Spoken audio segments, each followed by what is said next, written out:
So when we look at engaging younger men and igniting your church, there's a few things that we have to take into consideration first. First is we need to look at who we are as men, and we need to look at who we're trying to reach as far as the younger men are concerned.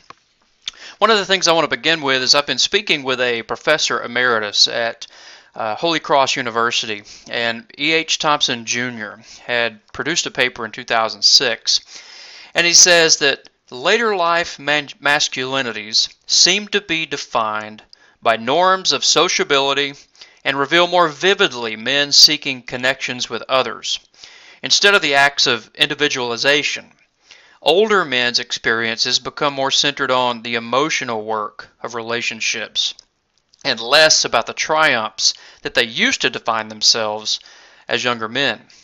A busy ethic replaces the performance-oriented work ethic of younger men.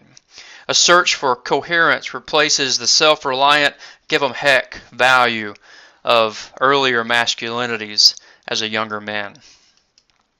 Basically, what E.H. Thompson is saying is, as men age, we become more interested in building interconnected relationships and less interested in personal endeavors and reflection.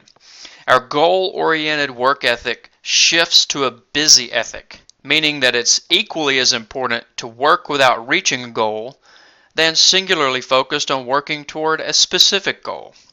The bottom line is, as we get older, we're more content to sit in groups and talk and build relationships. And the fact that we're doing something is more important than actually reaching the goals that we've set for ourselves. These are general statements, but they do apply. But recall your life as a younger man and remember those times of triumph, of pressing and constantly grinding and moving forward to reach those goals. And see, that is the disconnect that we find a lot of times in ministry and in men's ministry, is that we have older men who are settling into a place to where they are comfortable and they are working on building relationships and staying busy. And then we have the younger men who don't want to sit down and work on relationships. They just want to accomplish. So the disconnect continues to grow, and each wants the same thing. But in the end, we find difficulty relating because how we get to the end point is different. So, let's take a look quickly at who these younger men are. So, what are the myths of why young adults drop out of church? Well, it's pretty wide and far, but Barna Research has come up with 5 basic answers as to why we believe that young adults drop out of church. Number 1, the myth is that most people lose their faith when they leave high school. Well, the bottom line is that most young people with a Christian background are dropping out of conventional church, but they're not losing their faith.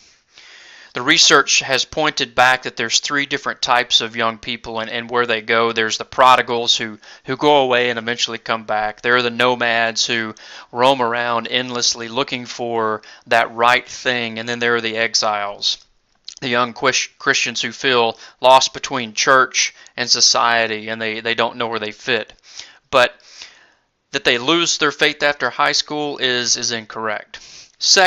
The second myth is that dropping out of church is just a natural part of a young adult's maturation process.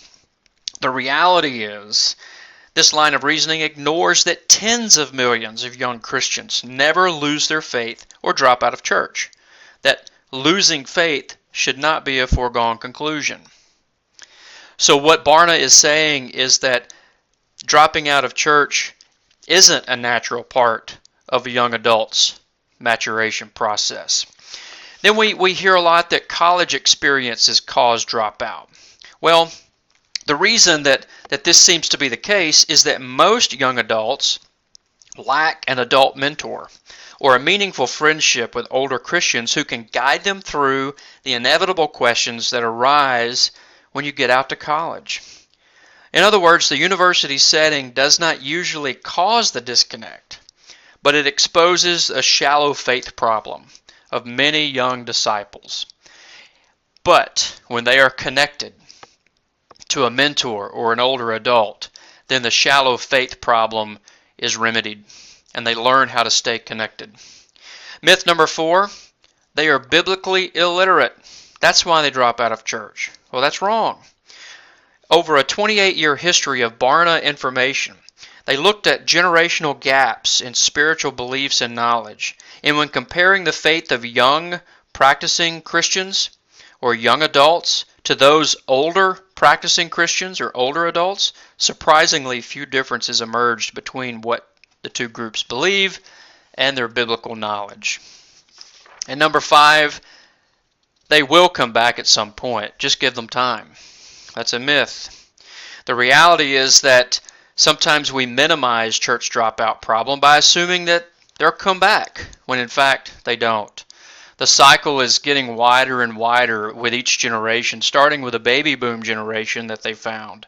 Is that the baby boomers were the first generation to disconnect from the church, and then their children are now disconnecting, and the cycle will continue to go on. So it does take effort, and it will take work in order to reach young adults. It's not a field of dreams. We can't build it and assume that they will come. Those days are past. We have to do our work.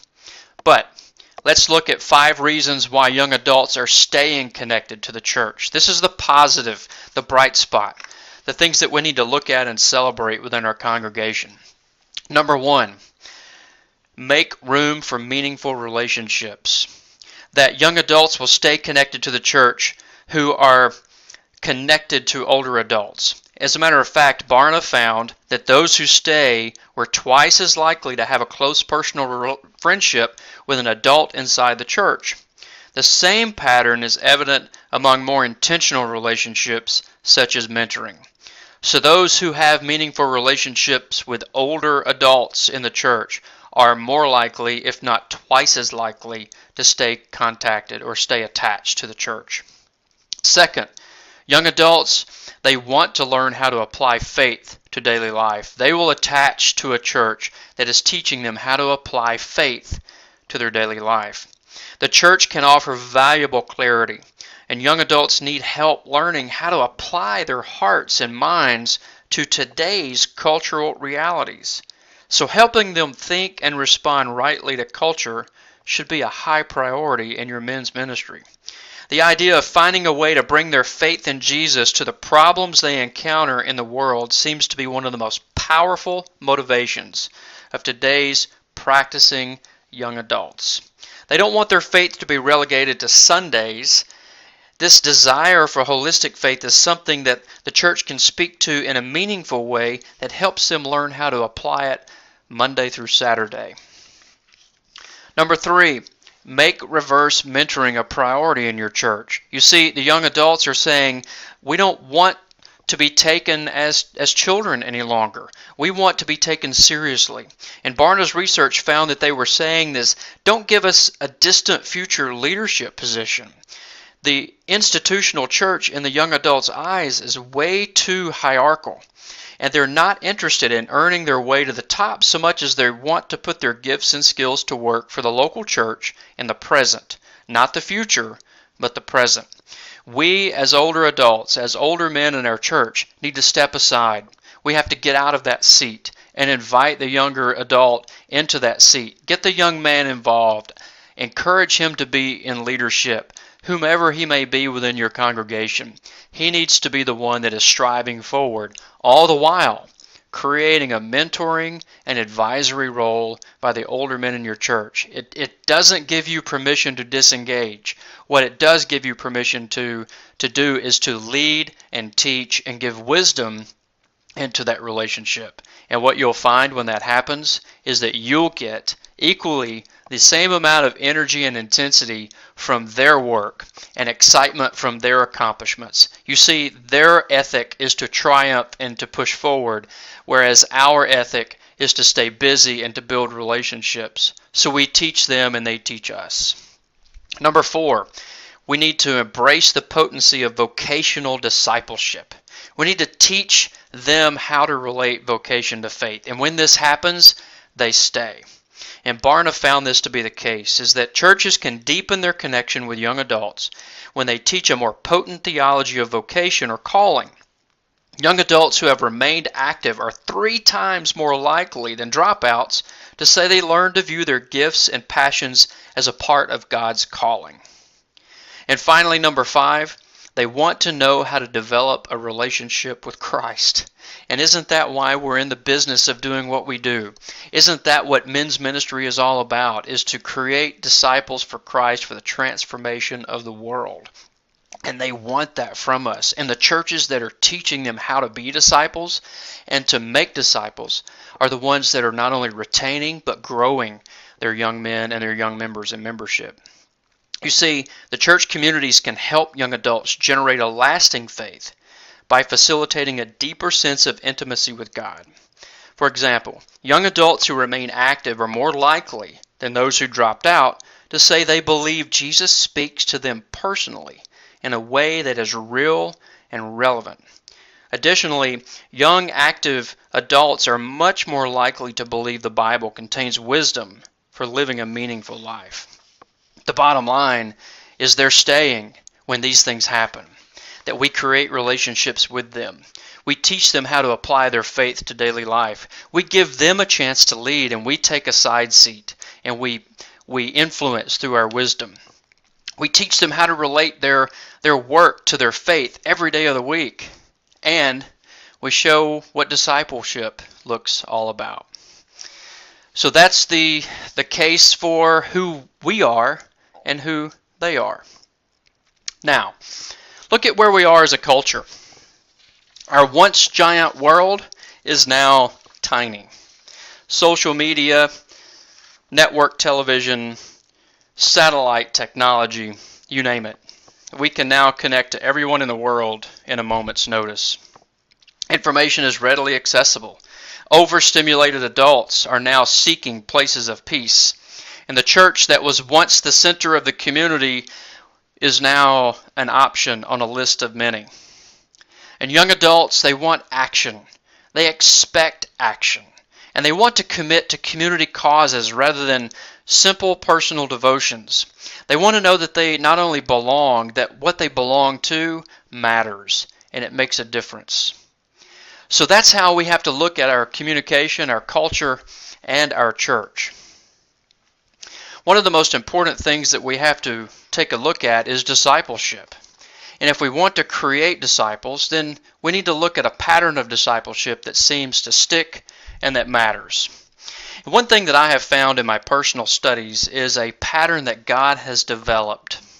And it's how He relates to His creation.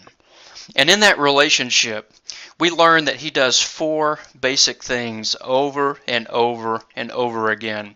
And I want to share those with you as a pattern of discipleship that you can use in your own family, in your own church, and in the process of trying to reach and engage younger men. The first thing, proximity. You see, God began in the beginning, God said, "Let there be light." From nothing, God created this creation. And in that creation, He created man. And then once He created man, He came to us and He walked with us in the garden. And then as we made our mistake, our critical mistake in the garden, God did not run away. He ran toward us. And not only did He run toward us, He promised His presence with us all throughout the Old Testament. And you can see those patterns of being close and proximity throughout the entire Old Testament. As a pillar of fire, a pillar of clouds for the Israelite nation, He was always present in the Holy of Holies inside the temple. God was always with His people. But it wasn't close enough, so He sent Himself. And the New Testament begins in Jesus Christ.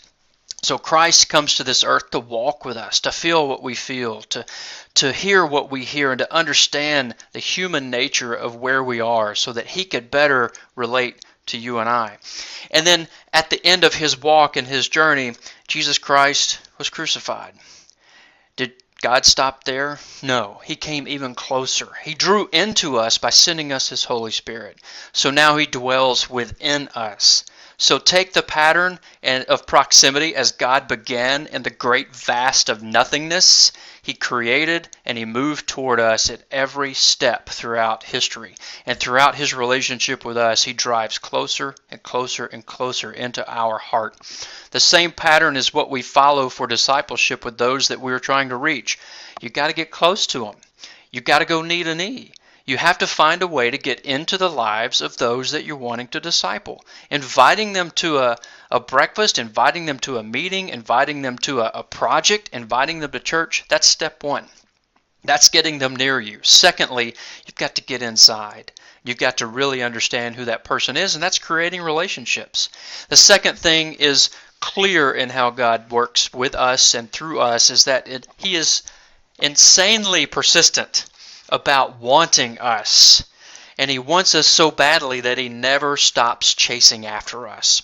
From the moment of let there be light all the way to the Omega, God has been consistently chasing after us, never giving up. As many times as we've rejected, and as many times as we've walked away, and as many times as we've turned around and we've said we want no more, God walks in toward us. He is persistent. We, in the same way, must be persistent about those that we are discipling. We don't give up when they say no. We don't stop trying to be a part of their lives when they try to push us away. We're not trying to encourage being a bully. We're not trying to encourage you to push and be too pushy. But what we're saying is, out of the way God works with us, we have to be the same. We have to be persistent. Third, God is very patient.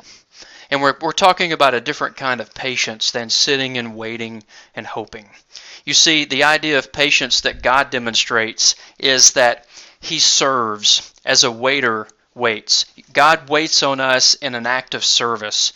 When we are turned away and walking from Him, He is continually serving our needs. The Creator of the universe is serving our needs so that we can find Him when we're ready to turn around. In the same way, as we are patient with those that we are discipling, we don't sit and wait on these people to act or to come to a knowledge of Jesus Christ. We serve them. As a good waiter serves his customers, we also wait on those who are in the process of learning who Jesus Christ is in their life. So the pattern of discipleship, again, begins with distance and closeness. It begins with a persistence of staying after those that you're discipling. And it takes an enormous amount of patience. The kind of patience that doesn't wait, but the kind of patience that serves. Patience is active, not passive. And when you turn patience into a service and a servant attitude, then you learn what discipleship looks like. And last but not least, you have to have confidence. And the best example of confidence is when you know the answer before you take the test. Just as when God said, "Let there be light," He knew what the end was. As a matter of fact, when He said, "Let there be light," and created all of this great thing, He had a plan in place, and He knew the ending, and He knew what would have to transpire, and He knew all of the things that would have to occur, and He knew that the day would come where He would have to send Himself. But He did this because He knew what the end looked like. There is nothing stronger than a man who is certain and a man who is confident in who he is and whose he is in God. And as you disciple those, what they're searching for is, does this person who's trying to tell me about Jesus Christ and to tell me about this church, does this person believe what they're talking about? Does this person have that extra edge of something that there's an answer in there? And if you, as the one who is leading disciples, knows what the end looks like, they will discern that out of you and they will draw to you. Just as we are drawn to people who are confident, not cocky, but confident. We are confident in who we are through Jesus Christ. And it's this pattern over and over and over again that God has demonstrated with us, that we in turn can demonstrate with others as we go through discipleship. Okay, now, we've talked about who we are, who they are, and then how to interact with them. But one of the most powerful things that we have to develop as a ministry and as a men's ministry is we need to figure out why. Why are we here? Why do you do what you do? Why do you have the breakfast? Why do you have a men's group in your church? Why do you ask people to come and join you? Is it so that you can have more? Or is it because you're after something more intentional, something more real? You see, a lot of times as guys, we really enjoy focusing on the whats and the hows. And a lot of times our meetings begin or our discussions begin with, what are we going to do? And then we all talk about how this is going to happen. What are we going to do? What are the things we want to accomplish? Then, how do we accomplish those? How do we go about doing that? How are we going to make this happen? And then generally the last question is now, why are we doing this again? If we even ever get to that question. My challenge to you is to invert that process. Is that we start with why, and then we go to the hows, and then we go to the whats. And as simple as this, it's saying, why are we here? Well, I'm here because I want younger men to come into our church. Well, don't stop there. The next question is, why do you want younger men to come into your church? Well, perhaps it's we just need to see younger families because it's life-giving and it's just good for the church. Why is it good for the church? Why is it life-giving? Well, because a younger family that understands who God is, they know better how to handle life, and they have answers that I wish I had when I was their age. Now you're getting to the why. And once you start with why do you want to reach younger men? What is it about that why that drives you? Once you get that answer, then how are we going to do that?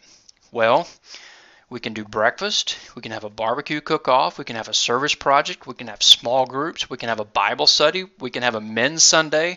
How are we going to carry that out? Well, we're going to have some guys in place who have the same vision, who understand why we're trying to get all of this done.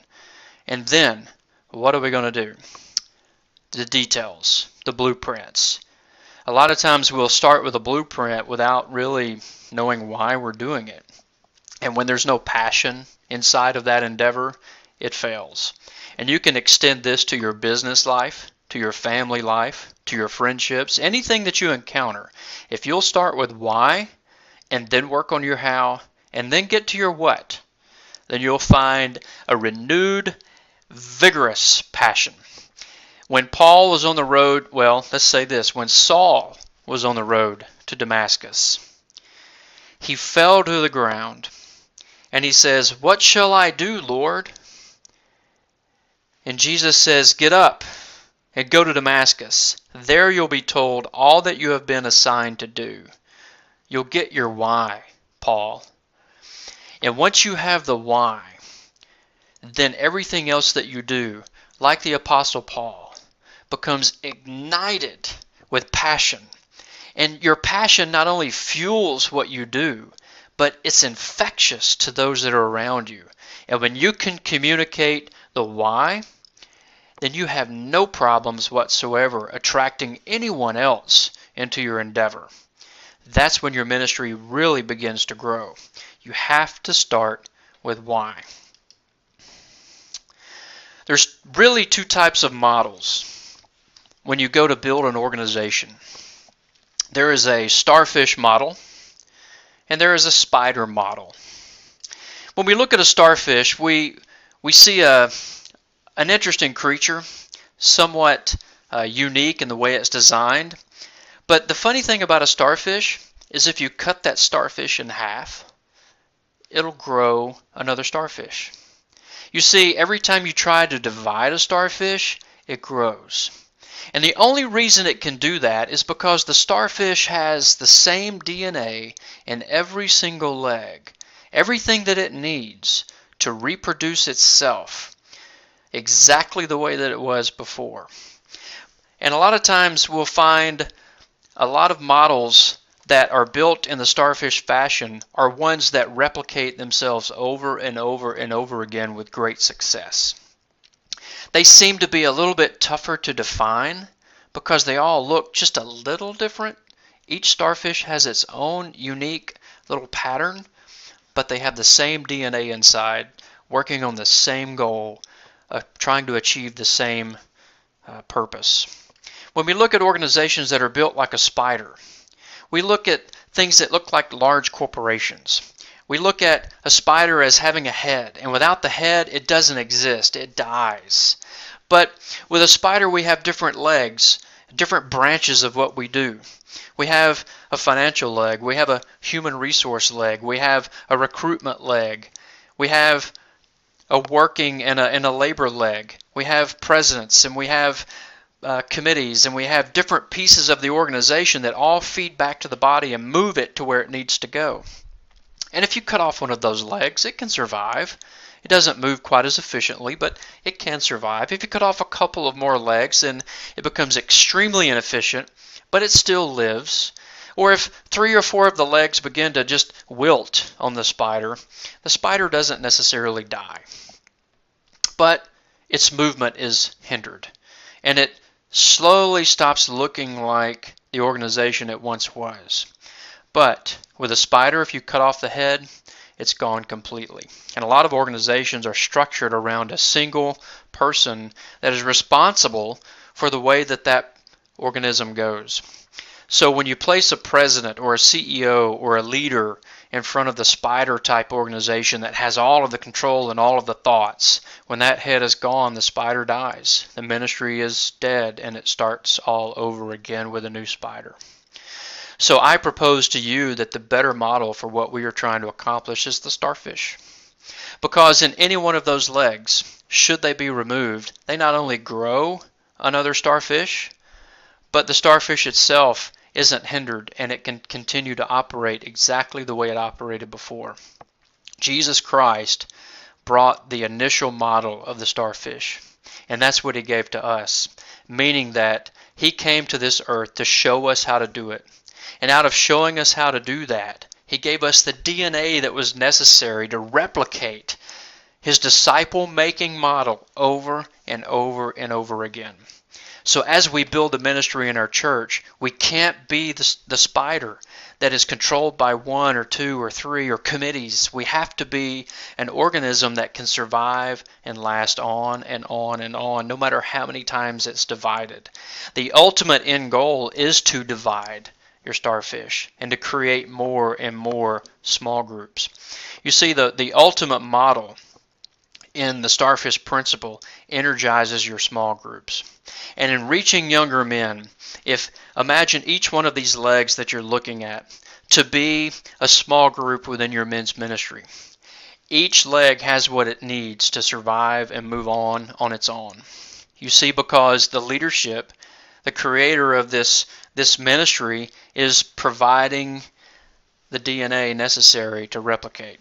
And when we're talking about reaching younger men, remember how we want to see our faith that is activated in the world? Then as each small group is formed, you form it on the basis of building disciples, making disciples for Jesus Christ, for the transformation of the world, number 1. Number 2, you teach Bible study. You teach how to practice the disciplines of faith. And then number 3, you give it a mission reach. You give it a purpose, a cause, that every small group should have something to focus on, that we'll sit in the coffee shop and we'll study, but at the end of the day, we're going to take what we studied and we're going to apply. So rather than having one large annual mission project that serves your church or community, shouldn't every single church or every single small group have its own mission focus so that everyone is pushing for the same goal and is spreading out their influence? That's the starfish model that the young men are searching for, is that when they break off into small groups, they want to know that that group has the authority and the presence and the patience to move forward to do what they need to do, to be active in the life of the church. And that's what we teach. Now, what's the right next step?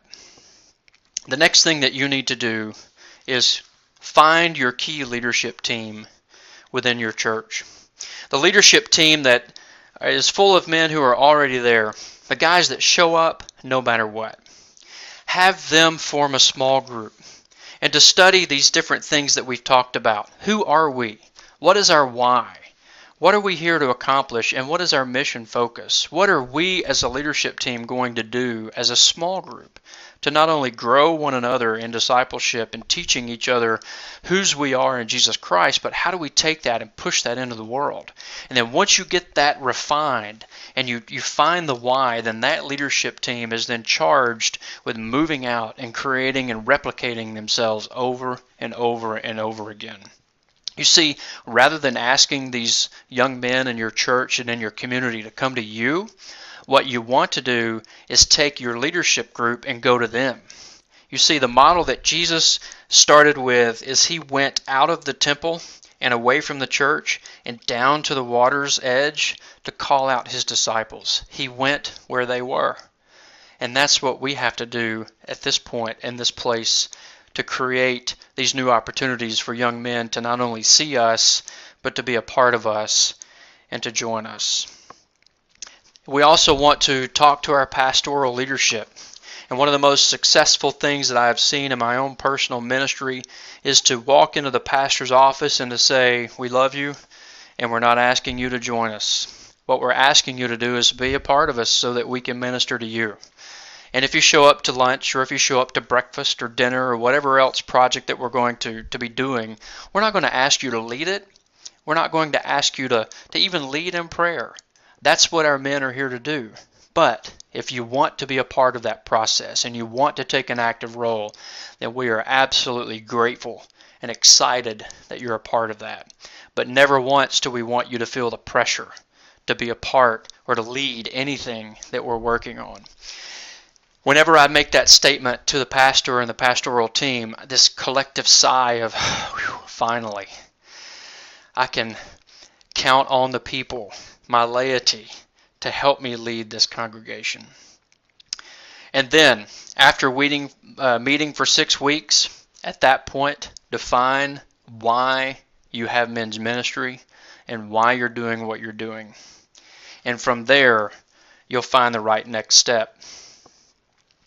What we currently have in our United Methodist Men groups and in our ministry groups is we have a charter, we have traditional operations, we have a president or director, we've got the treasurer, we have large groups, we have small groups, we do service projects. We want to reach all the men in the church, and we want to supply our men with resources to do what they do. This is very typical of who we are as United Methodist Men. And when we're talking about engaging younger men, this traditional model, if you recall what Professor Thompson had talked about, this traditional model is really built around a busy ethic, which is okay. It's not a negative thing. It's a busy ethic that we use in order to fuel and fund our ministry. But as we're trying to reach and engage younger men in ministry, they take a look at this model and they see a very closed operation. They see something that is tightly wound, and it's all inside of a circle, and these people are in or you're out. What we're proposing, or what I'm proposing for you this evening or this afternoon or wherever you may be, I'm proposing that you create a model that surrounds the core of who you are. Do not destroy what you've built. Look for the bright spots in your ministry. Take that and build on those strengths. And then outside of that strength, add people like a president or a leader or a person that can fill that role. Remember when we talked about taking that young person and putting them into a place of leadership? This is a perfect spot to put them to help mobilize and invigorate small groups and small group development and ministry development and mission development. And outside, you also need someone who's kind of looking over the entire process. And a lot of times we call this the spiritual advisor or the spiritual formation person. This role is typically formed or filled by the pastoral staff. Someone who can make sure that all of the small groups are accountable, that everyone that's involved in the ministry effort isn't doing the social club thing where they're repairing fences and having meals, but they're actually intentionally talking about Jesus Christ. A lot of times the pastoral staff are the ones that come alongside this entire effort and say, how are we doing? How is it with your soul? How are the groups going? How are you doing? And then you need somebody that's in charge of communications, someone within your group, and this could be the same person filling every one of these roles. It depends on the size of your church and the activity in the body. But one person that is really outgoing, that's able to communicate what's happening to the body of the church with your men's ministry, the exciting parts. And this person is really telling everyone about the why you're doing what you're doing and the results of that. Perhaps it's somebody who loves technology. Perhaps it's those who really don't fit in a lot of the areas, but the tech part or the communication part or the graphic part, you have to really look at your talent pool around you and put them in charge of this particular process. Could be the same person in several different roles. And you're looking for a project director, somebody to get their hands dirty. And this is somebody that can ensure that everything that these guys are doing that is on the calendar, that is coordinated with the church, that everyone is aware of what's happening, and we're looking for ways to engage men in activities of the church, inside and outside, and in the community. Again, this could be your president, it could be anyone on your team or your leadership team that you formed, but somebody who basically oversees what's happening and keeping things on track. It's like a project manager. Then you have a small group coach. Could be the same person filling this role as well, but it's the person that maps and tracks and helps resource small groups as they form up. And even if you only have 3 small groups in your church, make sure that you've got somebody checking in with those groups on a regular basis saying, how are the meetings going? Do you have the resources you need? Is there anything else that I can supply you to help you get where you need to be? What is it that I can do to help you grow in discipleship? Always be on the search for resources that your guys can use. Somebody that's in charge of helping form and start and foster small group growth. If you don't have anyone in that particular role that's fostering the small groups, then what you'll end up with is a group of guys meeting, and that's it. A lot of times I talk about where the small groups are, and if you start with where guys are already formed, look at the number 1 hole on a golf course. A lot of times there's a foursome, and they'll start off on a Saturday morning and meet every Saturday. Perfect small group. You have guys that love to fish and hunt and do hobbies, and some that drink coffee, and some that really enjoy perhaps flying or other hobbies that are out there that they're already gathering in. How do you take those particular moments and turn those into small groups and resource them and ask them to be intentional about developing a relationship with one another and with Jesus Christ? What we've looked at here is a real fast overview about the engage process.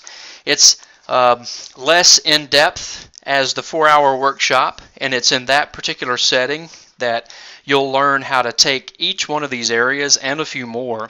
And we have work sessions to where we start identifying some particular key items and working from that, creating the right next step.